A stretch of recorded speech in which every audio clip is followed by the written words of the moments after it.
235টা রাষ্ট্রে আপনি যেখানেই বাস করেন সেখানেই বিশ্ব নবীকে আপনাকে নেতা মানা লাগবে। নেতা শব্দ কোথায়? সাজ্জেদ মানে নেতা। কিছুক্ষণ আগে আপনি আরবিতে বললেন না, আল্লাহুম্মা সাল্লি আলা সাজ্জেদিনা, হে আল্লাহ তুমি রহমত নাজিল করো আমাদের নেতার উপরে। আমাদের নেতার নাম কি? আল্লাহ বলেন তুই নিজে বললি আলা মুহাম্মদ, মুহাম্মদের উপরে। এই জন্য আল্লাহর ঘোষণা দেওয়া আদর্শ বা নেতা এই পৃথিবীতে মাত্র একজন আছে, তার নাম মুহাম্মদুর রাসূলুল্লাহ। কেউ যদি এই পৃথিবীতে 235টা রাষ্ট্রে বাস না করে বলে আমি মঙ্গল গ্রহে থাকি, সেখানেও আপনাকে মানা লাগবে, কারণ সাইয়্যিদুল আলামিন। কেউ যদি বলেন আমি চাঁদের দেশে থাকি, সে দেশেও আপনাকে রাসূলুল্লাহকে নেতা মানা লাগবে। বিশ্ব নবী বাদ দিয়ে অন্য কেউ আপনার নেতা হতেই পারে না। কেন বারবার এই শব্দটা বলছি? এটা যদি শুধু দুনিয়ার সাথে সম্পৃক্ত হতো, এই যে কোরআন আমার সামনে, আল্লাহর কসমের শব্দ আমি এতবার উচ্চারণ করতাম না। এ সম্পর্ক কিন্তু আখিরাতের সাথে। নারী হোক আর পুরুষ হোক, তার একমাত্র আদর্শ হওয়া লাগবে বিশ্ব নবী। মানুষকে যখন কিয়ামতে আল্লাহ তুলবেন, প্রতিটি মানুষকে বিচারের প্রথম ধাপে আল্লাহ ডাক দেবেন তার সামনে একা একা, অকুল্লুহুম আতিহি ইয়াউমাল কিয়ামাতি ফারদা। সূরা মরিয়ম 16 নম্বর পারা 10 নম্বর পৃষ্ঠা 15 নম্বর লাইনের শেষ নাম্বার রুকু 95 নম্বর আয়াত। আল্লাহ পাক বলেন কিয়ামতে প্রতিটি মানুষ আমি ডাক দেব বিচার করার জন্য, স্রেফ একা একা। কয়জন করে? কেউ থাকবে। জয়পুরহাট বাসী এবার বিবেককে প্রশ্ন করেন তো, আপনি যে জীবন তৈরি করেছেন, এখনই যদি হঠাৎ করে মারা যান, আল্লাহ যদি বিচারের প্রথম স্টেপে আপনাকে একা একা তার সামনে দাঁড় করান, আমাকে জিজ্ঞাসা করা লাগবে না, আপনি নিজেকেই বলেন তো যে জীবন তৈরি করেছেন আল্লাহর সামনে দাঁড়াতে পারবেন? হিসাব, এই শব্দটা শুধু নাম শুনি, এটাতে কত কঠিন বিষয়। কয়েকদিন আগে আমার মামলা যত ছিল সব আদালত খারিজ করে দিয়েছে। মামলার কপি হাতে নিয়ে বিচারপতি বলছে কি দেখে মামলার বিচার করবো, এর মধ্যে কোনো মাল নেই, ফেলে দিবে। সরকারি পিপি যে ছিল তারা বলছে কি দেখে বিচার করবো, একটা মামলা হইলো। কে নাকি ওর ওয়ার্ষণিকে সংসদ ভাঙতে গেছে সেই 20 সালে, আমার সন্দেহ করে ধরে নিয়ে 3 বছর আটকিয়ে রেখেছে। আমি বলতে গেলাম যে বিচারপতি, এ মামলা তো আপনার হাতে 3 বছর ছিল, এতদিন তো আপনি কিছুই বলেননি, হঠাৎ আজকে বলছেন কোনো মাল নেই। এই কথাই বলতো যে হুজুর আমার কিছু করার নেই, আমার হাত বাঁধা ছিল। কথা বলছেন 3 বছর পরে এখন যেমন হাত বাঁধা নেই, খোলা আছে। এদেশে এখন 1628টা চেয়ার দায়িত্বে আছে বাংলায়, তার ভেতরে আমাদের ওসি সাহেব একজন। আমরা চাই 1628টা চেয়ারে যারা বসে আছে তাদের হাত যেন একটাও বাধা না থাকে, সব আবু সাইদের মতো। বৈষম্য বিরোধী ছাত্র আন্দোলনে যারা শহীদ হয়েছে তাদের রক্তের দাম যদি দিতে চান, তাদের জীবনের দাম, তাদের যে 9টা দাবি ছিল তার 2 নাম্বার দাবি এইটা যে আমরা কারো হাত বাধা দেখতে চাই না, সবার হাত খোলা থাকবে। বাস্তবতা পেয়েছিলাম কি, এই 15.5 বছরে শুধু একজনের হাত খোলা ছিল, বাকি কাওয়া কাদের থেকে শুরু করে যারা সব হাত বাঁধা ছিল। এজন্য বাকি যা বলতো সব ভুয়া, ওই একজন যা বলবে তাই। যেহেতু উনি আর নেই, না যেখানে চাই যা যেন ভালো। আমরা চাই এ দেশে কিয়ামতের আগে যেন আর কারো হাত বাঁধা না থাকে। ওনাদেরকে যে পাওয়ার দেওয়া আছে ওই অনুযায়ী যদি এদেশে সঠিকভাবে প্রতিটি চেয়ার থেকে হাত খোলা অবস্থায় কাজ করতে পারে, এ দেশটা দাঁড়িয়ে যাবে ইনশাআল্লাহ। আপনি মিনি জান্নাত দেখতে চান? আমি বহু উন্নত দেশে গেছি বিশ্বে। আমি আকিজ গ্রুপে ছিলাম, আপনারা জানেন, ওদের বহু দেশে ব্যবসা আছে। একটা ভিসা লাগালে 27টা দেশ ঘোরা যায়। এইরকম জায়গা জায়গায় যেয়ে দেখেছি। ওই সমস্ত দেশগুলো উন্নত হওয়ার পেছনে কারণ এই, ওরা যে আইন পাশ করেছে ওইটার প্রয়োগ আছে। আমাদের দেশেও আইন পাশ হয়, কিন্তু প্রয়োগ করতে গেলে ওনাদের হাত বাঁধে। এখানে হাত যেন আর কারো বাধা না থাকে। শুধু এতটুকু না, আমার এই যে 3টা বছর এখন তো আমি নির্দোষ খালাস পেয়েছি, আদালত প্রমাণ করেছে যে আমার কোনো দোষ নেই। কথা বলে না কেন? তাই তো আমার এই বেকসুর খালাস দিত, কোন দোষ পাইনি, এই জন্য বলছে না এ মামলার আর কিছু হবে না, সব শেষ। আমি চাই আমাকে 3টা বছর বিনা কারণে আপনি আটক করে রাখলে আমার মামলার আয়ুর সাথে, এবং টপ টু বটম যারা জড়িত প্রত্যেককে এভাবে 3 বছর করে আটক করে রাখা হোক। আমার রেখেছিল ফাঁসির কন্ডেম সেলের ভেতরে, আপনাকে রাখা হবে আয়না ঘর। অনেকে বলছে আমি চট করে চলে আসবো, আসেন আয়না ঘরে ঢুকে, আপনি আসেন। 1,10,000 মানুষ এখন জেল খাটতেছে সারা দেশে। আমি যতটুকু 3 বছরে বুঝেছি, আমার মনে হয় 100 জনের প্রায় 60 থেকে 65 জন মানুষ নির্দোষ, কিছু জানে না, আন্দাজে তারা জেল খাটতেছে। যারা এই অবৈধ কাজগুলোর সাথে জড়িত, সে টাকা পয়সা খেয়ে হোক আর চাপে হোক, প্রত্যেককে এই মামলাগুলোতে যদি সাক্ষ্য প্রমাণ হয় যে না ওর কোনো দোষ নেই, বেকসুর খালাস পেয়ে যাচ্ছে, তাহলে 3 বছর 5 বছর 10 বছর তার জীবন থেকে আপনি নষ্ট করলেন কেন? যারা এর সাথে জড়িত প্রত্যেকের শাস্তি দাবি করছে, তাহলে ন্যায় বিচার কায়েম হবে। ভবিষ্যতে আর কে উল্টা পাল্টা মিথ্যা মামলা দিয়ে আপনার জীবন অন্তত নষ্ট করতে পারবে।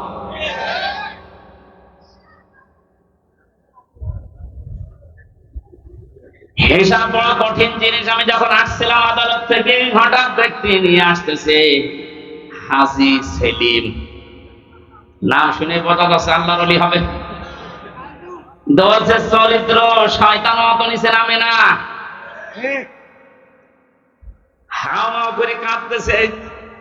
আমার তো মনে হচ্ছিল ওই সময় ওর সামনে আমি, আমার যতটুকু বাস্তবতা দেখে মনে হচ্ছে আদালতকে যেন কথা তো বলতে পারে না, নৌকা বলতে গেলে নৌকা বলে ফেলে, কথা বের হয়। যদি কথা বলতে পারতো ভালোভাবে, ও বলতো আদালত আমার যত কিছু আছে সব আমি দিয়ে দিলাম, আমার ছেড়ে দিল। কিয়ামতের ময়দানটা ঠিক এইভাবে আল্লাহ সাজাবে। আল্লাহ পাক বলেন ওয়াসাহিবাতিহি ওয়া আখিহি ওয়া ফাসিলাতিল্লাতি তুমি। মানুষ তার নিজের ভাইকে, তার নিজের স্ত্রী সন্তানকে, তার জ্ঞাতি গোষ্ঠীকে, তার বংশের লোক, তার দলীয় লোক, তার আত্মীয় স্বজন, যত যারা সাহায্য করতো, তাকে আশ্রয় দিত দুনিয়ায়, সবাইকে আল্লাহ সামনে নিয়ে বলবে আল্লাহ এগুলো সব দিয়ে দিলাম মুক্তিপণ হিসাবে, আমার কিছু বলবা না। কথাটাকে মিথ্যা মনে হচ্ছে? সূরা মাআরিজের আয়াত আল্লাহ নিজে নাযিল করে জানিয়েছে মানুষ এটা বলবে। আমিও হতে পারি, আপনিও হতে পারেন, কিয়ামতে বলা লাগবে আল্লাহ আমার এই মেয়েকে আমি দিয়ে দিলাম। এই আয়াতটা যখন আমি জেলখানায় থাকতে পড়েছিলাম, তখন ছোট মেয়েটার বয়স 1 বছর মাত্র। সবচেয়ে বেশি মনে পড়তো ওর কথা, মাঝে মাঝে চিন্তা হতো আল্লাহ এর প্রতি আমার যে ভালোবাসা, দুর্বলতা, মহব্বত তুমি তৈরি করে দিয়েছো, কিয়ামতে এই ফারিহা জান্নাত কেউ নাকি আমি বলবো আল্লাহ এরেও দিলাম মুক্তিপণ হিসাবে। এটা আমার কেমন লাগে, আমার বিশ্বাস হতে চায় না। কিন্তু কিয়ামতের ভয়াবহ যে দৃশ্য আল্লাহ নিজে ফুটিয়ে তুলেছেন, তখন মনে হয় না ফারিহা না, ফারিহার মাকে পর্যন্ত বলা লাগবে আল্লাহ এরেও দিয়ে দিলাম।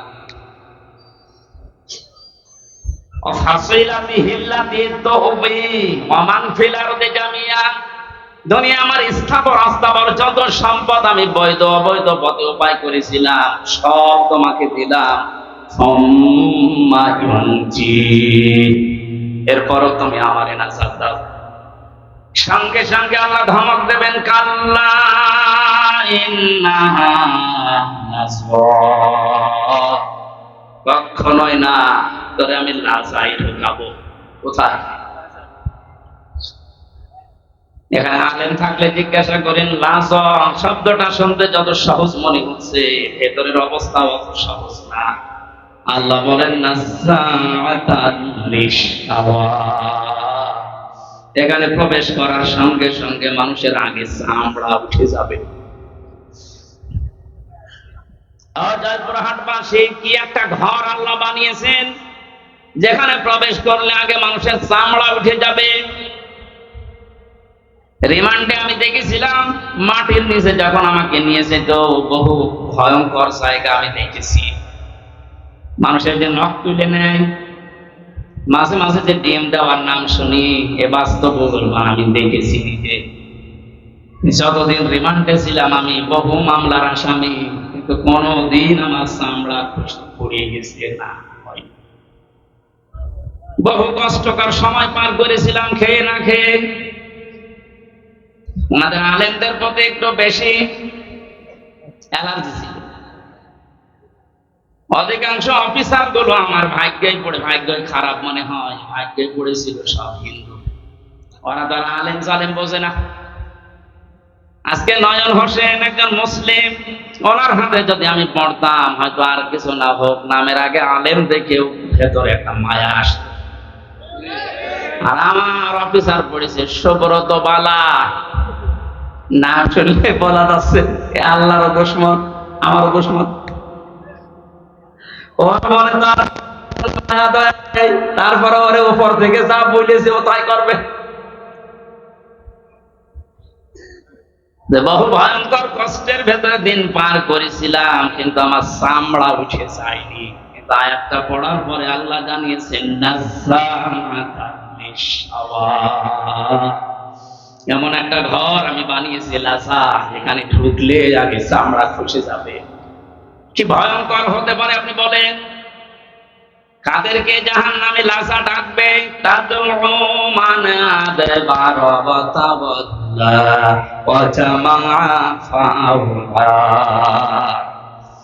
যে মানুষগুলোকে সত্যের দিকে আহ্বান করা হয়, সত্যকে সত্য জানার পরও যারা অহংকার করে, এতবার করে, মুখ ফিরিয়ে চলে যায়। আর এই চরিত্রের মানুষ বাংলাদেশে বেশি।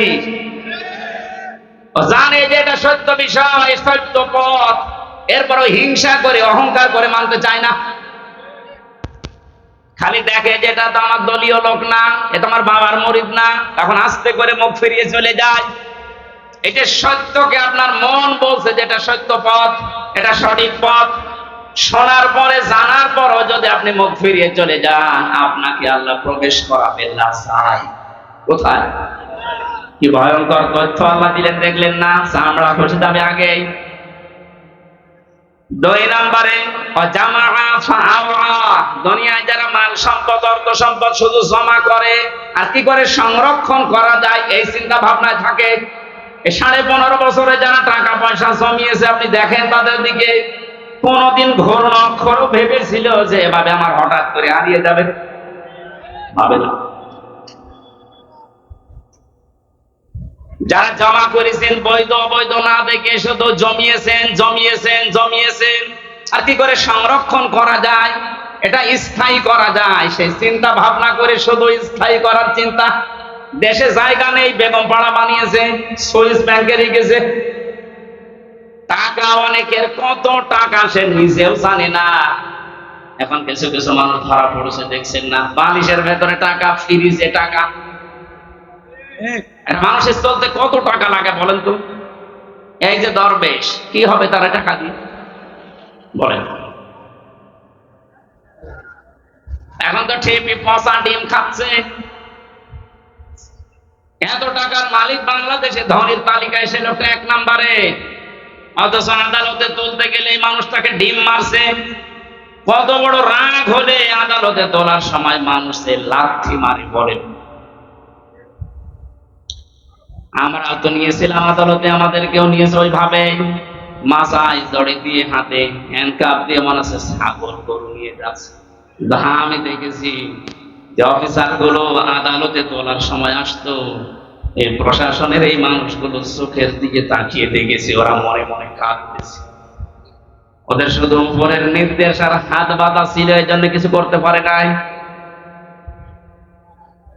নাম নিতে এখন আর বাধা নেই। গারদখানায় বহু অফিসারকে আমি পেয়েছিলাম মুসলিম, ওরা নিজেরা চুরি করে চাই নামাজ নিয়ে এসে আমার বলতো, হুজুর আপনি নামাজ পড়ে নেন।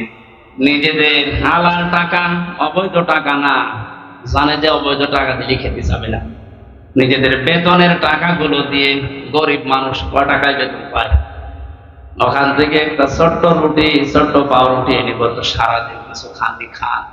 কঠিন বিপদের সময় যে মানুষগুলো সাহায্য করেছিল, বিশেষ করে আমার আব্দুল আলীম কারাগারের ভেতরে এবং ওই গারদখানায়, ওই মানুষগুলোর জন্য এমনিতেই মন থেকে কান্না চলে আসে। দোয়া করি, আল্লাহ তুমি তাদেরকে সর্বোচ্চ জায়গায় পৌঁছিয়ে দাও, তাদের জীবনের অভাবগুলো দূর করে দাও।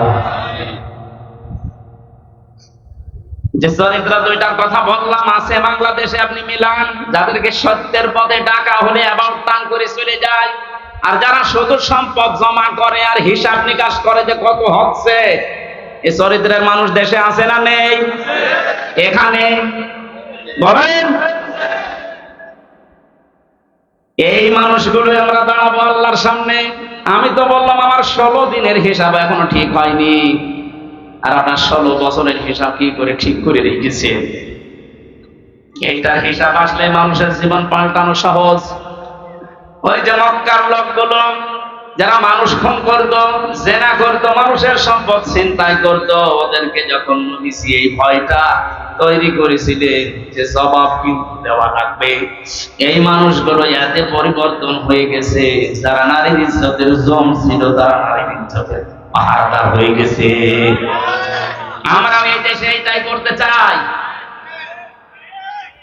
কিন্তু এটা করার জন্য যেটা লাগবে তার নাম কোরআন। এটা বাদ দিয়ে মানুষের চরিত্র সংশোধন করা সম্ভব না, এইটাই আমরা চাচ্ছি।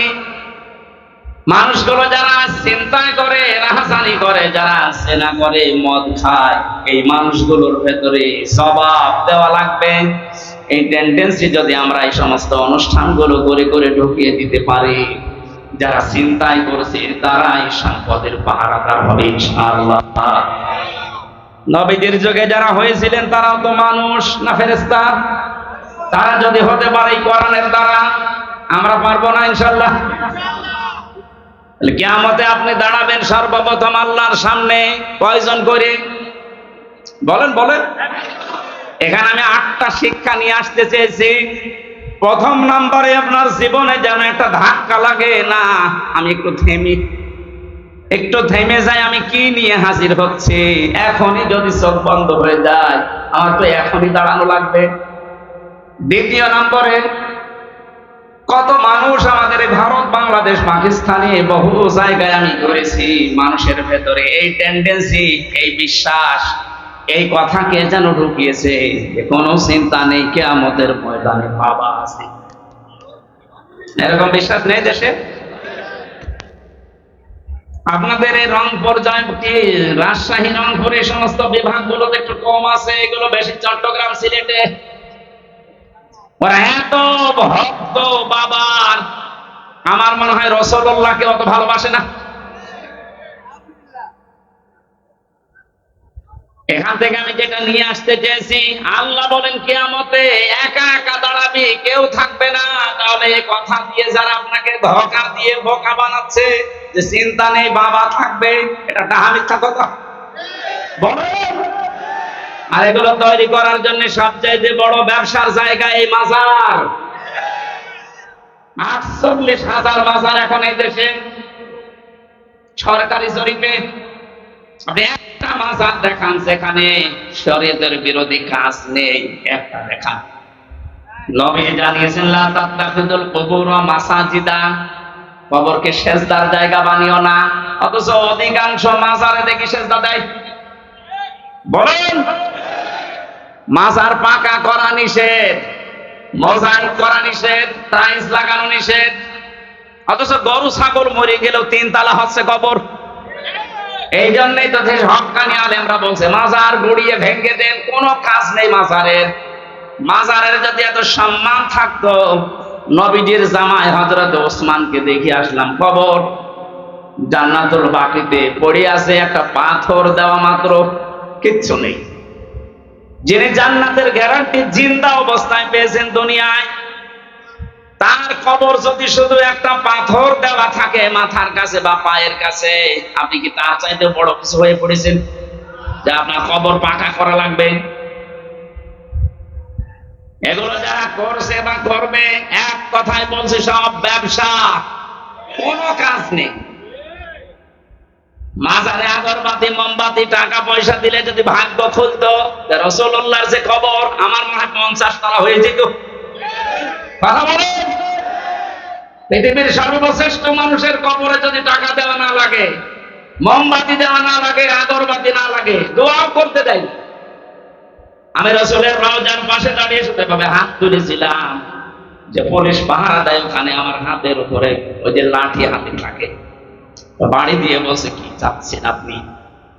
কিছু চাই না, রাসূলের জন্য দোয়া করছি। আমি আরবিতে ওনারে বললাম, ওনার ভাষা দিয়ে আমারে বলছে কি বলেন, আমি যদি দোয়া করার দরকার হয় কাবা শরীফের কাছে, কাবার দিকে তাকান, কাবার মালিকের কাছে কিছু বলেন, রাসূলের কাছে আপনি কি চান? ও মনে করছে আমি কিছু চাচ্ছি। শ্রেষ্ঠ কবর পৃথিবীতে, তার কবরের পাশে দাঁড়িয়ে যদি কিছু চাওয়া যায় না হয়, পৃথিবীতে আর কোন মহারথী আছে যে তার কবরের পাশে যে চাওয়া যায়? সুতরাং এই ভ্রান্ত ধারণা থেকে, এটা যে রেকর্ড হচ্ছে এই জন্য বলছি, কালকে সারা বাংলাদেশ সহ বিশ্বে বাংলা ভাষাভাষী মানুষের কাছে ছড়িয়ে যাবে। সবাইকে আহ্বান জানাচ্ছি, আপনি কিয়ামতে কোনো বাবা নিয়ে উঠবেন না, কোনো পীর সাহেব নিয়ে না, আপনি একা একা উঠবেন। কয়জন করে? স্রেফ একা, কেউ থাকবে না। আপনি এবার মিলান যে আপনি কি জবাব দেবেন। এ ধারণা যারা ঢুকিয়েছে তাদেরও এটাতে দরবার টিকানোর ব্যবসা। আমি তো কোরআনের আয়াত বলে দিয়েছি, সূরা মারিয়াম 95 নম্বর আয়াত, এর উপরে আর কোন দলিল পৃথিবীতে আছে? এরপরেও যদি কারো মন খারাপ হয় তাহলে আয়াত থেকে বাদ দিয়ে দেন, না এবার আর পারবে না। বিচারের দ্বিতীয় ধাপ, আমাদের এই বাংলাদেশে 4 প্রকারের রায় হয় আমরা দেখেছি। এই জয়পুরহাটের জেলা আদালত যেটা আছে, এখানে ম্যাজিস্ট্রেট কোর্টে একটা রায় হয়, এরপরে জজ কোর্টে আবার রায় হয়। এখানে যদি আপনার রায় বিপক্ষে যায়, আপনি হাইকোর্টে যান ঢাকায়, হাইকোর্ট থেকেও যদি আপনি ন্যায় বিচার না পান, মনে করেন আমি অবিচার হয়েছে আমার প্রতি, আপনি আর একটা কোর্টে যান, সুপ্রিম কোর্টে যান। এর উপরে আর কোন কোর্ট এ দেশে আছে? বলেন বলেন। তাহলে বাংলাদেশের রায় হয় কয় প্রকার? আল্লাহ পাক যে রায় দেবেন কিয়ামতের ময়দানে, যে ধাপ বানিয়েছেন, আমাদের যেমন 4 ধাপ, আল্লাহর রায় হবে 2 ধাপ। প্রথমে আল্লাহ আপনাকে ডাকবে স্রেফ একা একা, দ্বিতীয় নম্বরে আপনাকে এবার একা ডাকবে না। এইটা বোঝানোর জন্য আমি পর্যন্ত এসেছি, শুনতেছেন? কিয়ামতে এবার আল্লাহ মানুষকে, প্রতিটি মানুষকে ডাক দেবে, ইয়াউমা নাদউ কুল্লা উনাসিন বিইমামিহিম। সূরা বানী ইসরাঈল 15 নম্বর পারা 8 নম্বর পৃষ্ঠা 3 নম্বর লাইনের 72 নম্বর আয়াতের প্রথম অংশে আছে। এটা তাফসীরে ফি জিলালিল কোরআনে আছে। আমি বিশ্ববিদ্যালয়ে থাকাকালীন যত তাফসীর মিলিয়েছি, এই ইমামিহিম এই শব্দের সাথে 42টার উপরে আমি দেখেছিলাম ইংরেজি সহ, প্রতিটি মুফাসসির আয়াতের ব্যাপারে এক কথাই দিয়েছে। আল্লাহ পাক বলেন কিয়ামতের ময়দানে প্রতিটি মানুষকে বিচারের দ্বিতীয় ধাপে আমি ডাক দেব তার নেতার সাথে। কার সাথে? বলেন বলেন। এবার আমার প্রশ্ন আপনার বিবেকের কাছে, হেই এদিকে তাকান। প্রথম ধাপ তো শেষ, আপনি কি করবেন আপনি জানেন আর আল্লাহ জানেন। আমি তো বললাম আমারটা মেলানো সম্ভব হচ্ছে না, তার 16 দিনের। আপনি 16 বছর 32 বছর 45 বছর 60 বছর মিলাবেন কি করে বলেন? আপনার তো এখনই কান্নাকাটি শুরু করা দরকার। ওই বিবেক যেহেতু আপনার মরে গেছে, এবার দ্বিতীয় ধাপে আসেন তো। আপনাকে এবার আল্লাহ একা আর ডাকবে না, অবশ্যই কোরআনের আয়াত সত্য 100 ভাগ না 98 ভাগ? বলেন বলেন, 100 ভাগ সত্য বিশ্বাস করেন তো? তাহলে আল্লাহ এবার আপনাকে ডাকবে আপনার ইমামের সাথে। এখানে ইমাম মানে নেতা, ইমাম মানে কি? আপনি বলেন যে নেতার পেছনে আপনি স্লোগান দিচ্ছেন, যাকে আদর্শ বলে ঘোষণা দিচ্ছেন যে আমার নেতা তোমার নেতা, এই নাম বলে যাকে আপনি রায় দিচ্ছেন, সাপোর্ট দিচ্ছেন, যার পক্ষে সুপারিশ করেন, সাফাই গান, কিয়ামতে ওই লোকটা আপনার সামনে থাকবে, আপনি পেছনে। কি মনে হয় আপনার যে নেতার পেছনে আপনি ঘোরেন, যার আদর্শ মতো চলেন, ওর যে চরিত্র, ওর যে সুরাত সিরাত, ওরে আল্লাহ দেখলে মাফ করবে বলে মনে হয়? দেখি এখন বলছেন তো ধরা খাবে।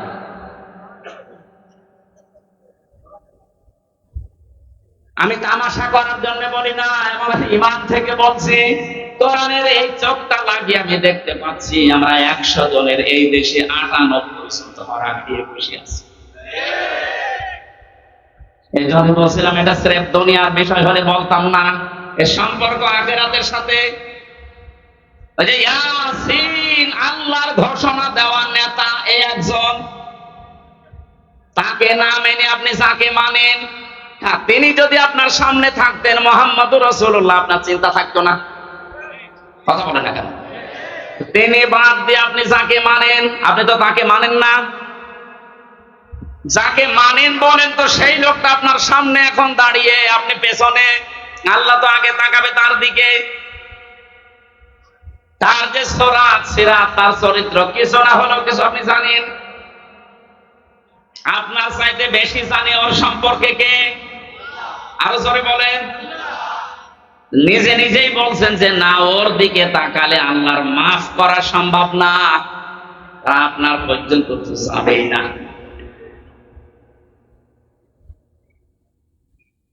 আমার ভয় হচ্ছে এই কারণে যে আমরা না জানি ওই ময়দানে অধিকাংশ মানুষগুলো দাঁড়িয়ে থাকে কিনা। আল্লাহর ঘোষণা দেওয়া নেতা যেহেতু মুহাম্মদুর রাসূলুল্লাহ, আর উনি শুধু বাংলাদেশের জন্য না, ভারতের জন্য না, তামাম দুনিয়ায় যত রাষ্ট্র আছে যেখানেই বাস করেন, আপনাকে বিশ্ব নেতা মানা লাগবে। এতদিন শুনেছেন যে ইয়াসিন সূরা পড়লে 10 খতম কোরআন শরীফে সওয়াব হয়, কিন্তু এর ভেতরে 83টা শিক্ষা আছে। আমি একটা একটা করে কেবল 5টা বললাম। 83টা শিক্ষা আপনার প্র্যাকটিক্যাল লাইফে জীবনে আগে সেট করা লাগবে। এরপরে আমি এদিকে পড়েই গেলাম, নেকি হয়েই গেল, তো নেকি কি থাকবে কোথায়? নেকি তো থাকছে না ধরে রাখার জন্য। এমন একটা বিশ্বাস, এমন একটা কথার দ্বারা নেকি সব শেষ। কথা বলছেন? এই কোরআনে আল্লাহ 500 শরীয়তের বিধান দিয়েছেন। কয়টা? তার ভেতরে যে একটা ইয়াসিন হে নেতা, এটা একটা। এরকম কত আছে বলেন বলেন। কেন 500টা বলেন তো? আমি এবার শিক্ষিত মানুষদেরকে বলছি, যত ফরজ ইবাদত আছে দুনিয়ায়, প্রত্যেকটা ফরজ ইবাদতের কিছু মৌলিক বিষয় আলাদা করা আছে। এই যে নামাজ ফরজ না, বলেন না কেন? নামাজ পড়তে গেলে 13টা ফরজ লাগে, ভেতরে আর বাইরে মিলিয়ে। আমি ওসি সাহেবকে বলছি 12টা ফরজ আদায় করে উনি নামাজ পড়লো, একটা ফরজ আদায় করেনি, ওনার সওয়াব হবে কয়টা? কথা বোঝার পরে বলবেন ওনার সওয়াব কয়টা হবে? কিচ্ছু হবে না, 0, শূন্য। এখন যদি বলেন না, বাস্তবতার সাথে তো মিলছে না, আমি তো 12টা করেছি, অন্তত 5টা সওয়াব দেন, হবে? কারণ আপনি বাদ দিয়েছেন কি? বলেন বলেন। ওয়াজিব আছে 14টা, 13টা আদায় করেছেন, একটা আদায় করেননি, আপনার নামাজ হবে না? নামাজ হবে, কিন্তু জরিমানা দেওয়া লাগবে। সরসেজদা বলে না? সরসেজদা মানে কি? জরিমানা। সরসেজদা মানে কি? তাহলে ফরজ যদি একটা বাদ যায় শেষ। ওয়াজিব বাদ গেলে হবে, কিন্তু সসিজদা দেওয়া লাগবে, জরিমানা না দিলে ওইটাও শেষ। বাকি আছে নামাজ ভেঙে যায়, নষ্ট হয়ে যায় 19টা কারণে। কয় কারণে? এর একটা কারণ যদি পাওয়া যায়, 18টা ঠিক আছে, নামাজ থাকবে না ভেঙে যাবে? আরো জোরে বলেন। এটা যেমন সহজ ভাবে বুঝলেন, নামাজের ভেতরে অমৌলিক কিছু জিনিস আছে যেগুলো না হলেও নামাজ হয়ে যাবে। যেমন সুন্নাত আছে 12টা, মুস্তাহাব আছে 70টা। এরকম ভাগ ভাগ করে আমি 2 রাকাত নামাজ পড়তে গিয়ে 60,000 মাসালা পেয়েছি। কয়টা? আমার মনে হয় এখানে 60,000 মাসলা সবারই জানা আছে। 60টাই জানা নাই। যে জন্য আমি এ পর্যন্ত আসলাম, এবার আসেন এই যে মঞ্চটা, এই মঞ্চের মৌলিক জিনিস 2টা, একটা খুঁটি আর একটা সামিয়ানা। এই 2টা মৌলিক না, আসল উপাদান। এই 2টা না থাকলে কেউ মঞ্চ বলবে? বলেন। অমৌলিক জিনিস আছে, এই যে টিস্যু বক্স, এই মাইক, এই যে ফুল দেওয়া আছে, বিউটিফাই করেছে, এই চেয়ার দেওয়া আছে, এই টেবিল আছে। এগুলো কি না থাকলে মানুষ মঞ্চ বলবে না? এ পর্যন্ত বুঝেছেন কিনা বলেন যে মৌলিক জিনিস 2টা, অমৌলিক জিনিস 10টা। সংখ্যার দিক থেকে মৌলিক জিনিস বেশি না কম? বলেন। কিন্তু গুরুত্বের দিক থেকে এত বেশি, এর একটাও যদি না থাকে এ মঞ্চ টিকবে? খুঁটি না হলেও হবে না, ছাদ না হলেও হবে না, কিন্তু টিস্যু বক্স না থাকলে হবে না। না বলেন বলেন। কোরআনে আল্লাহ 500 মৌলিক জিনিস দিয়েছেন, 6,666টা আয়াত। এর ভেতরে মাত্র 500 আয়াত শরীয়তের বিধান। আপনি কোথায় 6,666? 500 বাদ গেলে কি হয়? হয়তো বাকি যেগুলো আছে সব ওই টিস্যু, ফুল, ফুলদানি, এই টেবিল, এই মাইকের মতো, কিন্তু 500 যেটা আছে সেটাই সামিয়ানা আর খুঁটির মতো। এর একটাও বাদ গেলে আপনি এখানে বসেও থাকতে পারবেন না, কাওয়া কাদেরের মতো পড়ে যাবে। একবার পড়ে গিয়েছিল না, কেবল স্মার্ট বলেছে আর ধপ করে গেছে। তাহলে ওর মৌলিক জিনিস ছিল না, খুঁটি ছিল না হয়তো, কিন্তু দুর্বল ছিল। এখান থেকে আমি যেটা নিয়ে আসতে চাই, মৌলিক জিনিস না থাকলে অমৌলিক হাজারও থাকলে তার কোনো দাম থাকে না। ওসি সাহেব যদি নামাজ পড়তে গিয়ে 12টা আদায় করে, একটা আদায় না করে, উনি নিজেও এখন বলবে যে কোনো সওয়াব নেই, 0 হবে, শূন্য হবে। এ পর্যন্ত বুঝেছেন তো? 500 আয়াত শরীয়তের বিধান, একটা মানেননি, 499টা মেনেছেন। কিয়ামতের দিন যখন আল্লাহ মিজানের পাল্লায় আপনাকে তুলবে, আপনারও এই ফল হবে 0, শূন্য। এবার আসেন এই শব্দটার একটু ব্যাখ্যা করি। মিজানের পাল্লা বলি আমরা, মিজান মানে কি? না না, মিজান মানে ন্যায় বিচারের মানদণ্ড। হাইকোর্টের সামনে দেখবেন একটা দাড়ি পাল্লা টাঙানো আছে, এই টাঙানো নেই?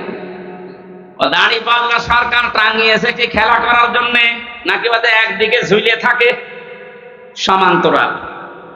দেশের 18 কোটি মানুষকে বোঝাতে চায় দেশের সরকার যে কোন জায়গায় যদি ন্যায় বিচার না পাও, এখানে ন্যায় বিচার পাবা, এটা ন্যায় বিচারের প্রতীক।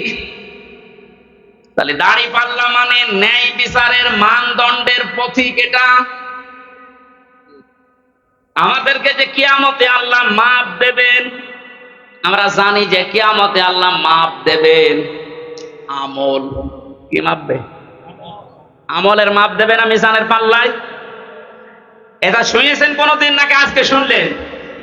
কিয়ামতের দিন আল্লাহ মাপ দেবে কি? আমল। বলেন বলেন। আমল মানে কি? কে বললো আমল মানে নেক কাজ? মানে আমল মানে শুধু কাজ। নেক কাজ হতে হলে তো সালিহাত ধরতে হবে। তাহলে আমল মানে বাংলায় কি? বলেন। কাজ। এখানে যারা আছে, ক্লাস চলছে, আমার ডক্টর গোলাম রব্বানী, আপনাদের নওগাঁয় বাড়ি, ডক্টর লোকমান স্যার এইভাবে হাতে কলমে উনি শেখাতেন। যে তোমরা কাজ করতে চাও। এই যে এই মঞ্চটার কথা বললাম, এটা যদি আমি স্যারকে বলি, স্যার এই মঞ্চটা আপনি মেপে দেন, মানে দাঁড়ি পাল্লায় তুলে দেবে। এটা মাপার জন্য একটা যন্ত্র আছে না, কি নাম কি? ফিতা। নাম কি? ফিতা দিয়ে মাপলে বুঝতে পারবে না কত কত ইঞ্চি কত ফুট। এই যে পানিটা যদি ওনারে দিয়ে বলি এটা ফিতা দিয়ে মেপে দেন, হবে? এটার জন্য সিসি লাগবে, লিটার লাগবে, এরকম যন্ত্র আছে আলাদা। ওনারা যদি স্টাইল দিয়ে বলে যে ফিতা দিয়ে স্টাইল মেপে দেন, হবে? ওটার জন্য বাটখারা লাগে, কেজি লাগে। পৃথিবীর প্রতিটা জিনিস যে তো মাপ করার জন্য আলাদা আলাদা যন্ত্র আছে। তাহলে আমল মানে আমরা সবাই বলছি আমল মানে কাজ। আমল মানে, আমল হচ্ছে আরবি, বাংলায় কাজ, ইংরেজিতে ওয়ার্ক। এই যে কাজ, আমি স্যারকে যদি বলি স্যার এই 5 কেজি কাজ মেপে দেন, পাগল বলবে না? কাজ কি দাড়ি পাল্লায় মাপে মানুষ যে 5 কেজি কাজ আর এদিকে 10 কেজি কাজ? হবে? কাজ মাপতে হলে একটা আলাদা যন্ত্র আছে। সে যন্ত্রের নাম কি? না, আপনারা এলাকায় কি পড়াশোনা নেই নাকি? কি পড়েন? কামেল পাস করেন, অনার্স মাস্টার্স করেন, একটু বুঝে বুঝে পড়া যায় না? কাজ মাপতে হবে একটা আলাদা যন্ত্র আছে, ওই যন্ত্রের নাম হচ্ছে গুরুত্ব। নাম কি? কাজ মাপে মানুষ গুরুত্বের ভিত্তিতে। স্যার যদি এক কনস্টেবলকে ডাক দিয়ে বলে জয়পুরহাট সদরে যাও, এই 500 টাকা দিয়ে আসো, এখন উনি সকাল থেকে আশায় আছে যে টাকা দিয়ে আসবে। 2-3 ঘন্টা পরে খোঁজ নিয়ে দেখছে 1-1.5 কিলো যাওয়ার পরে কনস্টেবল মার্বেল খেলতেছে। ওনার কথা আর ওনার কাজের কোনো গুরুত্ব কনস্টেবল দিয়েছে? ওর উপরে তো উনি খুব খুশি হবে, রাজি হবে নাকি? বলেন। আপনাকে আল্লাহ 500টা কাজ দিয়েছিল দুনিয়ায়, যেটা মৌলিক কাজ, এই ছাদের মতো আর খুঁটির মতো। এগুলো আপনি না করে মার্বেল খেলছেন। পরবর্তীতে যখন আল্লাহ দেখছে এ কি করে, এই গুরুত্বপূর্ণ কাজগুলো না করে ও মার্বেল খেলছে, ওনার মতো আল্লাহর রাগ হওয়া সম্ভব না। আপনার জীবনের যে মৌলিক কাজ, যা গুরুত্বের ভিত্তিতে আল্লাহ মাপবেন। 500টা কাজ দিয়েছেন, 500টা কাজের গুরুত্বপূর্ণ কিছু অংশ আছে। নামাজের যেমন 13টা। এই ওযু করতে গেলে মানুষের ওযু ভেঙে যায় কয়টা কারণে? 7 কারণে। বলেন কয় কারণ? এর ভেতরে যদি 6টা আদায় করেন, একটা আদায় করেননি বা নষ্ট হয়ে গেছে, আপনার পুরা ওযু শেষ। ওই ওযু দিয়ে নামাজ হবে? আমি কেন বলছিলাম এই কথা বারবার ক্লাসের মতো? আমাদের আজকে আমল মাপার, অনেকে মনে করে কিয়ামতের দিন এদিকে আমি 10 কেজি সওয়াব তুলে দেব, এদিকে 11 কেজি গুনাহ তুলে দেব। একটু কম বেশি হবে, অথবা এদিকে 11 কেজি সওয়াব, এদিকে 10 কেজি গুনাহ, একটু বেশি হবে, আল্লাহ জান্নাত দিয়ে দেবে। আরে ভাই, কাজ কি মানুষ মাপে দাড়ি পাল্লা দিয়ে নাকি? গুরুত্ব দিয়ে মাপতে হয়। আপনার জীবনের গুরুত্বপূর্ণ কাজই তো নেই। এই পৃথিবীতে যত গুরুত্বপূর্ণ কাজ আছে, এই যে ছাদের মতো আর খুঁটির মতো, তার ভেতরে 1 নম্বরে গুরুত্বপূর্ণ কাজ হচ্ছে আহসানু আমালা, সবচাইতে উত্তম কাজ। সবচাইতে উত্তম কাজ 500টা, তার ভেতরে 1 নাম্বার কি? 1 নাম্বার হচ্ছে আনাকিমুদ্দিন, এই পৃথিবীতে আল্লাহর দিন কায়েম করে দেখাও। এইটার নাম শুনলে যাদের কাছে রাজনীতি মনে হয়, দুনিয়ার কাজ মনে হয়। হযরতে মুসা তাহলে ভুল করেছিল? হযরতে ঈসা ভুল করেছিল? ইব্রাহিম নবী ভুল করেছিল? নূহ নবী ভুল করেছিল? মুহাম্মদ রাসূলুল্লাহ ভুল করেছিল? ওনারা তো এই কাজ করতে গিয়ে 27টা যুদ্ধের নেতৃত্ব দেওয়া গেছে। আপনি এই কাজের কথা শুনলে খালি দুনিয়ার কাজ মনে করেন, রাজনীতি মনে করেন, মানে আপনার তো মৌলিক কাজই হাতছাড়া হয়ে যাচ্ছে। ফুল দিয়ে এসব দিয়ে কি করবেন? আমি আশা করি কথা বোঝাতে পেরেছি। এরপরও যদি কেউ না বোঝার ভান করে থাকেন, এদিকে আসেন, আসেন, আপনাকে চট করে ঢুকিয়ে নিন। আসেন।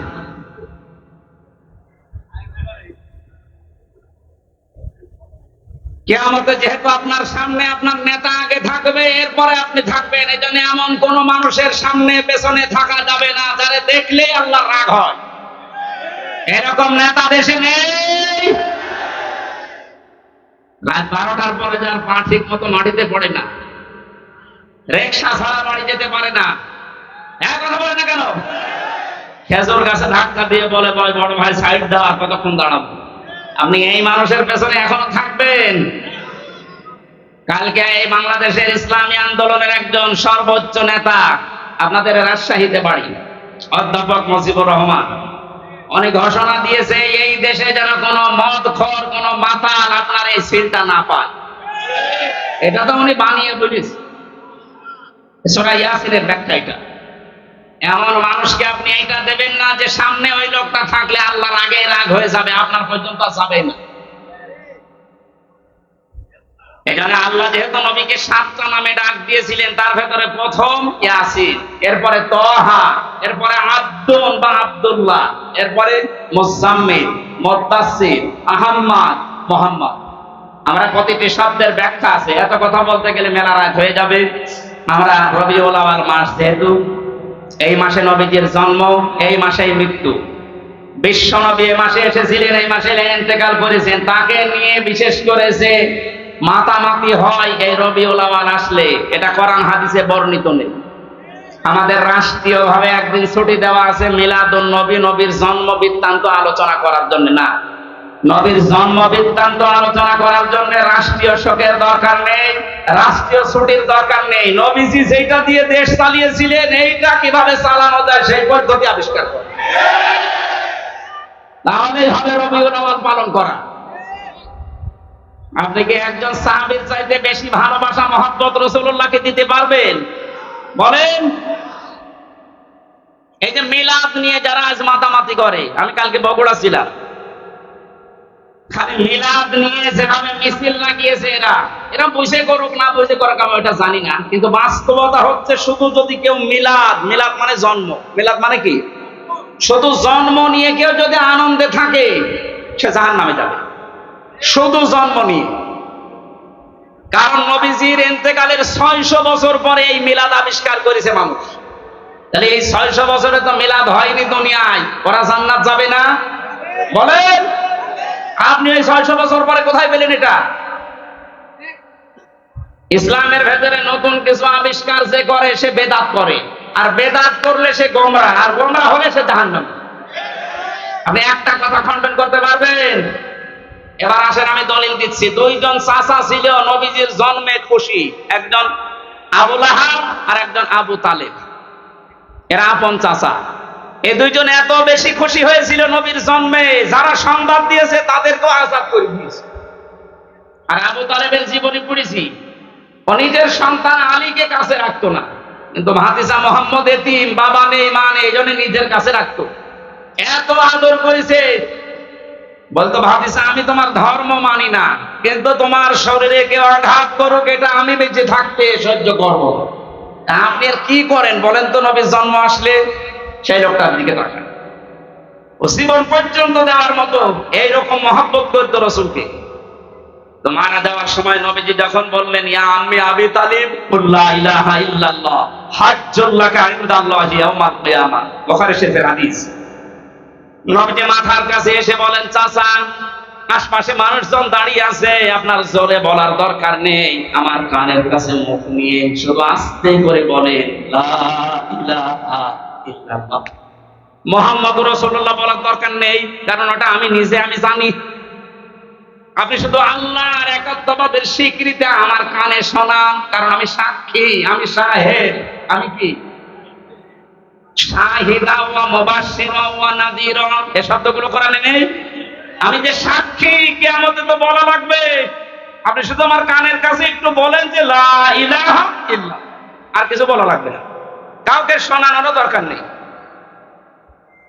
এরা যদি বলতে পারেন কিয়ামতের ময়দানে আমি নবী আপনাকে আল্লাহর দরবারে ঝগড়া করে জান্নাতে নিয়ে যাব, বলে না। ডাক দিয়ে বলছে ভাবিস আমি তোমাকে ভালোবাসি, কিন্তু তোমার এই কালিমা, তোমার এই আদর্শ আমি মানতে পারলাম না, তুমি আমারে মাফ করে দিও। হযরতুল হাটবাসী, মাফ করার মালিক নবীজি না আল্লাহ। ওজরে বলে এত ভালোবেসেছিল, জন্মে খুশি হয়েছিল এই যে আবু লাহাব আর আবু তালেব। ওই তাদের জীবনে পড়ে দুইজনে জাহান্নামী, আগুনের ফিতা লাগিয়ে দেবে পায়ের নিচে, মাথার মগজ পর্যন্ত ফুটবে। তারা শুধু জন্মে খুশি ছিল, মিলাদে খুশি ছিল। সিস্টেম অপর পৃষ্ঠায় দেখুন, আরো দুইজন আপন চাচা, হযরতে আব্বাস আর একজন হযরত আমির হামজা রাদিয়াল্লাহু তাআলা আনহুমা। এই দুইজন চাচা শুধু জন্মেই খুশি ছিল না, জন্মের সময় তো তারা খুশি হয়েছে, সবচেয়ে বেশি খুশি হয়েছে এই দুইজন চাচা নবীর আদর্শে। হযরত হামজা নবীর আদর্শ মানতে গিয়ে নিজের জীবন দিয়েছে, ৭০ টুকরা হয়েছে, তারপরও পিছপা হয়নি। কথা বলে না কেন? হযরতে আব্বাস নিজের জীবন দিয়েছে নবীর আদর্শ গ্রহণ করে। তিনি বলেছিলেন, মান যাকা তামাল ঈমান, তোমরা যদি ঈমানের স্বাদ পেতে চাও, মান রাদিয়া বিল্লাহি রব্বা, আল্লাহকে রব পেয়ে খুশি থাকো, ওয়াবিল ইসলামি দীনা, ইসলামকে জীবন ব্যবস্থা হিসাবে পেয়ে খুশি থাকো, আমি মুহাম্মাদুর রাসূলুল্লাহ সাল্লাল্লাহু আলাইহি ওয়াসাল্লাম নবিয়্যা ওয়া রাসূলা। মুসলিম, মুসলিম শরীফের হাদিস, নবীজিকে, বিশ্ব নবী মুহাম্মদুর রাসূলুল্লাহকে নবী এবং রাসূল পেয়ে খুশি থাকো। হযরতে আব্বাস আর হামজা এই দুইজন চাচা নবীর শুধু জন্মে না, তাদের সিরাতে, সুরাতে, তাদের আদর্শ পেয়ে খুশি, এজন্য এই দুইজন চাচাই জান্নাতি। সুতরাং আজকে আমাদের সময় এসেছে, রবিউল আউয়াল মাস 1 বছর পরে আসবে, শুধু নবীর জন্মের কথা শুনে মিলাদ দেবেন, জন্মের আলোচনা করবেন, খিচুড়ি জিলাপি খেয়ে শেষ করে দেবেন না। আপনার যদি পালন করতেই হয়, প্রত্যেক সোমবারে একটা করে রোজা রাখেন। কথা বলে না কেন? আর যদি সর্বোচ্চটা মানতে চান, হযরত হামজার মতো, হযরত আব্বাসের মতো তার আদর্শ মেনে নেন। আল্লাহ আমাদেরকে মেনে নেওয়ার তৌফিক দিন, বলেন আমিন। এই নবীর জীবনী থেকে একটা পাঠ, আমি 27টা পাঠ বলেছিলাম না, একটা পাঠ আজকে আলোচনা করছি। আচরণ, নবীজির আচরণ, ব্যবহারটা কেমন ছিল আর আমাদেরটা কেমন, এটা আমি বাস্তবের সাথে আজ মিলাবো। সূরা আলে ইমরান 159 নম্বর আয়াত, একটা মাত্র আয়াত পড়েছি। এই আয়াতের ভেতরে যা আছে তাফসীর আকারে বলার চেষ্টা চালাচ্ছি, নাকি শেষ করে দেব? জবান খুলে কোরআনের আয়াতে প্রবেশ করে না। আউযু বিল্লাহি মিনাশ শাইতানির রাজিম, বিসমিল্লাহির রহমানির রহিম, ফাবিমা রাহমাতিন মিনাল্লাহি লিনতা লাহুম ওয়ালাউ কুনতা ফাসসান গালিযাল কলবি লানফাদ্দু মিন হাওলিক ইলা আখিরিহ। সূরা আলে ইমরান নামকরণ আছে, ঐতিহাসিক প্রেক্ষাপট আছে, শানে নজুল আছে, এই আয়াতের ব্যাকগ্রাউন্ড আছে, এগুলো বিভিন্ন মাহফিলে তাফসিরে আপনারা সহজে পেয়ে যাবেন। আমরা এবার মূল শিক্ষায় যাচ্ছি। আল্লাহ পাক বলেন, হে নবী, আমি দয়া করে আপনার অন্তরের ভেতরে, আপনার অন্তরটা মোলায়েম, কোমল, সহজ, সরল, সফট করে বানিয়েছি। আপনি যদি কঠোর হতেন, কর্কশ ভাষী হতেন, তাহলে আপনার কাছে মানুষ ভিড়তো না, আপনার আশপাশ থেকে মানুষ সব চলে যেত। আপনি যেহেতু নরম দিলের মানুষ, মানুষদেরকে আপনি ক্ষমা করেন আর তাদের জন্য ক্ষমা চান। কোন কাজ করতে হলে যারা অধীনস্থ আছে তাদের সাথে পরামর্শ করে করবেন। কাজটার যখন সিদ্ধান্ত নেওয়া হয়ে যাবে তখন ভরসা করবেন একচ্ছত্রভাবে আল্লাহর উপরে। যারা ভরসাকারী তাদের আল্লাহর উপরে ভরসা করাই উচিত। এটা বাংলা অর্থ ছিল। আমরা তাফসিরে যাই, নবীজিকে আল্লাহ এত কমল, এত সফট একটা হৃদয় দিয়েছিলেন, তার যে আচার ব্যবহার গুলো, আল্লাহ পাক তার আচার ব্যবহার প্রমাণ করতে গিয়ে একটা নাম দিয়েছেন, খুলুকুন আযীম। হে নবী, আপনি মহান চরিত্রের উপরে প্রতিষ্ঠিত। জোরে বলেন সুবহানাল্লাহ। নবীজির যে আচরণ গুলো ছিল, প্রথমে শিশুদের সাথে ধরেন, এটা বাচ্চাদের সাথে যার যে আচরণ, হাদিস প্রমাণ করছে। নবীজি রাস্তা দিয়ে যখন হেঁটে মসজিদে নববীতে কাবা শরীফে যেতেন, রাস্তার আশেপাশে বাচ্চারা খেলাধুলা যারা করত, বিশ্ব নবীকে দেখলে নিজের মা বাবা বড় ভাই সব ছেড়ে নবীর কাছে ছুটে আসতো। আমাদের ভেতরে চরিত্রটা অনেকের নেই। বাচ্চাদেরকে আদর করা, মহব্বত করা, ভালোবাসা দেওয়া। নবীজি বলেন ছোটদের সাথে আমার ভালোবাসাটা, আমার আন্ডারস্ট্যান্ডিং এমন ভাবে পয়দা হয়েছিল, আল্লাহ তৈরি করে দিয়েছিলেন। বাচ্চারা যদি নিজের মা বাবাকে দিনের পর দিন, মাসের পর মাস, বছরের পরে বছর না দেখতো, আমি নবীর সাথে থাকলে ওরা মনে করতো মা বাবার সাথে আছে। হযরতে যায়েদ রাদিয়াল্লাহু তাআলা আনহু, তিনি বিক্রি হয়ে গেলেন একবার ছোটবেলায়। ভাগ্য তাকে খাদিজাতুল কুবরার কাছে পৌঁছিয়ে দিয়েছে। হযরতে খাদিজা তার স্বামী মুহাম্মদুর রাসূলুল্লাহর কাছে উপহার দিলেন যে কামে কাজের লোক হিসাবে আপনাকে দিলাম, আপনি খেদমতের জন্য নিয়ে নেন। 7 দিন হয়ে গেছে। হযরতে যায়েদের বাবা এবং চাচা খবর পেয়েছেন মক্কাতে মুহাম্মদুর রাসূলুল্লাহর কাছে আছে তার সন্তান। জয়পুরহাটবাসী একটু নিজের জীবনের সাথে মিলান্ত। নিজের আপন চাচা, আপন বাবা এসে বলছে, মুহাম্মদ, শুনতে পেরেছি আমাদের সন্তান তোমাদের কাছে আছে, ফেরত দিয়ে দাও। নবীজি ডাক দিয়ে বললেন, আপনারা কে? আমি চিনি না। আমরা যায়েদের পিতা, এটা যায়েদের চাচা। বিশ্ব নবী বলেন, আপনারা যদি চাচার বাবা হয়ে থাকেন, যায়েদ যদি আপনাদেরকে চিনতে পারে আর যদি যেতে চায়, আমি বাধা দেব না। কিন্তু যায়েদ যদি যেতে না চায়, আপনারা জোর করে নিয়ে যেতেও পারবেন না। পিতা বললেন, হ্যাঁ, আপনি অবশ্যই যুক্তিপূর্ণ কথা বলেছেন। হযরতে যায়েদকে নিয়ে আসা হলো। নবীজি জিজ্ঞাসা করলেন, যায়েদ, এদেরকে চেনো? হযরতে যায়েদ বলে, হে রাসূল, এটা আমার বাবা আর এটা আমার চাচা। হযরতে যায়েদের পিতা ডাক দিয়ে বলে, যায়েদ, তাড়াতাড়ি বাড়িতে চলো, তোমার মা কান্নাকাটি করছে, অসুস্থ হয়ে গেছে কাঁদতে কাঁদতে। সম্পদ যা আছে, তুমি তোমার একক সন্তান, সব তোমারে দিয়ে দেব। হযরতে যায়েদ ওই দিন একটা কথা বলেছিলেন, আপনি একটু মিলান তো, আপনার কাজের বাড়ির ছেলেটা মেয়েটা আপনার সম্পর্কে এ কথা বলতে পারে কিনা। হযরতে যায়েদ বলেছিলেন, হে আমার পিতা, হে আমার চাচা, বাড়ির সম্পদ সহ যা আছে সব আমাকে দিয়ে দিতে চান। এই 7টা দিনে লোকটার কাছে থেকে যে ব্যবহার আমি পেয়েছি, তামাম দুনিয়া দিলেও একে ছেড়ে যাওয়া যায় না। কি ব্যবহার পেয়েছিলেন নবীজির কাছে মাত্র 7 দিন। এই ছোট মানুষটা,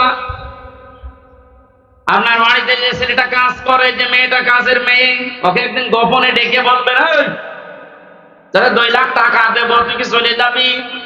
ও বলবে, শয়তান, টাকা দেওয়া লাগবে না, এমনি ছেড়ে দে। কথা বলবেন।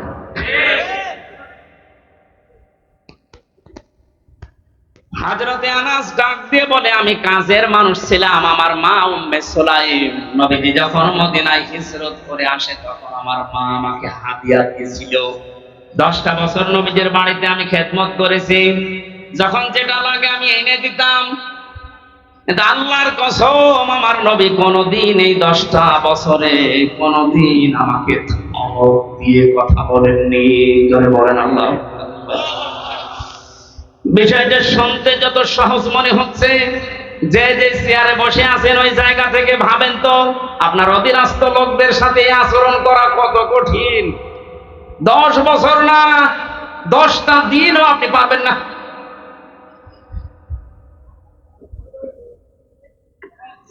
অনেক থানাতে আমি এই যে 13 সাল, 14 সাল, 15 সাল, এই সালগুলোতে আমি থানাতে বেশি থাকতাম। ওসি সাহেব, এই যে কনস্টেবল, যে লোকটা অস্ত্র নিয়ে গেটে দাঁড়িয়ে থাকে, এর সাথে যে আচরণটা করে, মাঝে মাঝে আমার মনে হতো, আল্লাহ, এই কনস্টেবল যদি ওই চেয়ারে বসে, আর আল্লাহ তুমি ওরে যদি ওখানে কনস্টেবল হিসাবে দাঁড় করিয়ে রাখো, ও যে ব্যবহার করলো কিছুক্ষণ আগে, ওইটা যদি ওর সাথে করতো, আমার মনে হয় ঘৃণায় মরে যেত।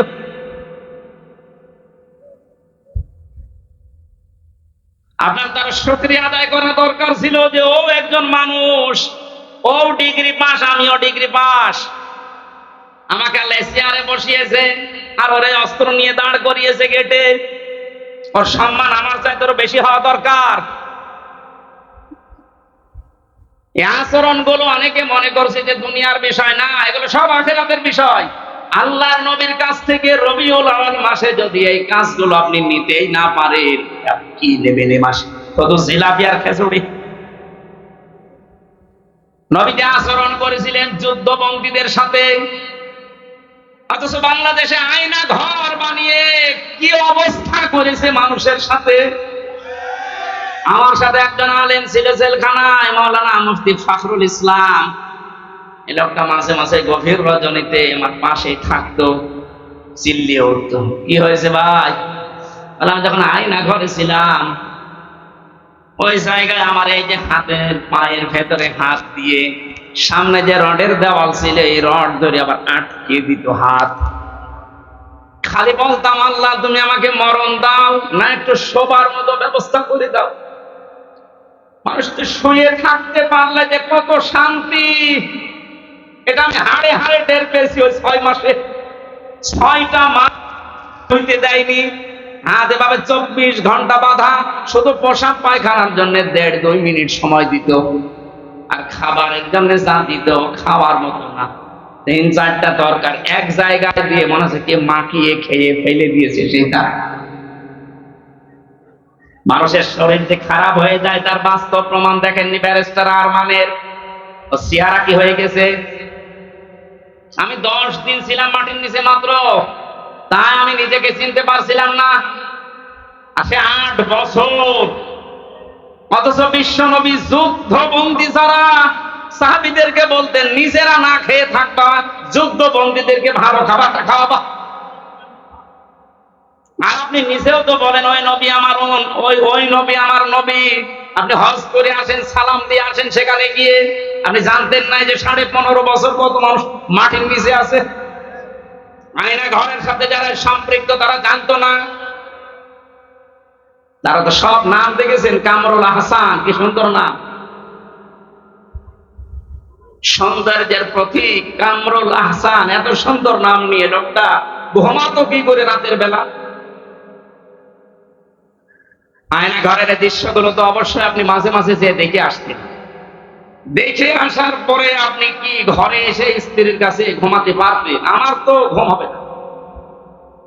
2 দিন 5 দিন 10 দিন হলে হয়, 8 বছর 10 বছর একটা মানুষ কবরের মতো জায়গা। রাত দিন বোঝা যায় না, কখন আজান হয় কখন নামাজ হয় কিছুই জানে না, আন্দাজে নামাজ পড়তাম। 4 ওয়াক্ত নামাজ আমি একবারে পড়েছি, কি করবো আমি জানি না যেখানে আজান হচ্ছে না কি হচ্ছে। নবীজি গভীর রজনীতে যুদ্ধবন্দী যারা ছিল বদরের ময়দানে, তাদের কাছে যে দেখলেন একজনের হাত একটু টাইট করে বাঁধা। নবীজি বললেন, সাহাবী কারা আছো, এর হাতটা একটু খুলে দাও। ওয়ায়ুতিমুনা আত-তাআমা আলা হুব্বিহি মিসকিনা ওয়া ইয়াতীমা ওয়া আসীরা। যারা জান্নাতে যেতে চাও তারা ইয়েতিম, মিসকিন, অসহায় এবং যুদ্ধবন্দী যারা, বিশেষ করে যারা বন্দী জীবনে আছে তাদেরকে খাবার খাওয়াও, এ নির্দেশকার। আপনি কি করলেন? আবার জান্নাতে আপনার বলে হক আছে দাবি করে অনেকে। যা করেছেন আমার মনে হয় জান্নাতে আপনার হক নেই, আপনার হক আছে জাহান্নামে। নবীর উম্মত পরিচয় দিতে আপনার লজ্জা লাগবে না কিয়ামতে? নবীজি কি করলেন আর আপনি কি করেছেন? হচ্ছে না আমাদের আচরণ। শুধু রবিউল আউয়াল আসবে চলে যাবে, আপনি যদি এই আচরণগুলো ব্যবহারগুলো নিতে না পারেন, কি হবে খিচুড়ি আর জিলাপি খেয়ে পায়খানা করে? আল্লাহর নবী আচরণ করেছিলেন তার স্ত্রীদের সাথে। বিশ্বনবী নিজে রাষ্ট্রের দায়িত্ব পালন করে এসে দেখেন হযরত আয়েশা রুটি বানিয়েছেন, আর বকরি রুটিগুলো একটা একটা করে নিয়ে চলে যাচ্ছে। অনেক রুটি বানাতে বানাতে ছোট মানুষ ঘুমিয়ে গেছে। আমার মনে হয় আমাদের মতো স্বামী যারা চাকরিজীবী ব্যবসায়ী মাঠে কাজ করে, বাড়িতে এসে যদি দেখতো যে তরকারি ছাগলে নিয়ে যাচ্ছে আর বউ পড়ে পড়ে ঘুমাচ্ছে, ওখানে পিটিয়ে হাত মারা করে ফেলতো। কাজ কাম নেই বাড়িতে, কি করো কি? নবীজি এসে নিজে আটাগুলো, নিজে খামের বানিয়ে আটাগুলো তৈরি করে, রুটিগুলো তৈরি করে, গোশত তৈরি করার পর হযরত আয়েশাকে এবার ডাকলেন, ডাক দিয়ে বলে, আয়সা, দেখলাম তুমি ঘুমিয়ে গেছো, তোমার ঘুমের ডিস্টার্ব হবে এই জন্য কিছু বলি নাই। আমি নিজেই নতুন করে আটা খামির করে রুটি বানিয়ে গোশত বানিয়ে রেখে দিয়েছি, এসে আমরা দুই খাই। হযরত আয়েশা কেঁদে ফেললেন, নবীজির বুকের ভেতরে মাথা নিয়ে বলেন, হে আমার স্বামী, দুনিয়াতে আমার কোনো দুঃখ নেই, কোনো আফসোস নেই। এই কথা বলার মতো স্ত্রী বাংলাদেশে কম না বেশি? নেই। আমরা যে আচরণ করছি তাদের সাথে হচ্ছে না, আমারটা হচ্ছে না, কারণ এটা রেকর্ড হচ্ছে, মিথ্যা কথা তো বলা হচ্ছে না। এখনই ম্যাডাম লাইভ দেখছে। আমার আচরণটা আরো সংযত হওয়া লাগবে। আমরা যেন রবিউল আউয়াল মাসে আমি সহ এখানে যত স্বামী আছি প্রত্যেককে যেন রাসূলুল্লাহর মতো এই চরিত্র নিতে পারি, বলেন আমিন। সম্মানিত মা বোনেরা, আসার সময় দেখলাম গভীর মনোযোগ দিয়ে রাসূলের কথাগুলো শুনছেন, কান খাড়া করে শোনেন। বাংলাদেশে নারী নির্যাতন করলে কেস হয়, মামলা হয়। এই যে বসে আছে মামলা নেওয়ার জন্য। পুরুষ নির্যাতন হলে যে কেস হবে, কোথায়?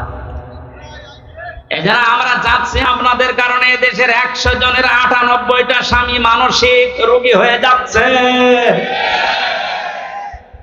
আপনি উদার হবে।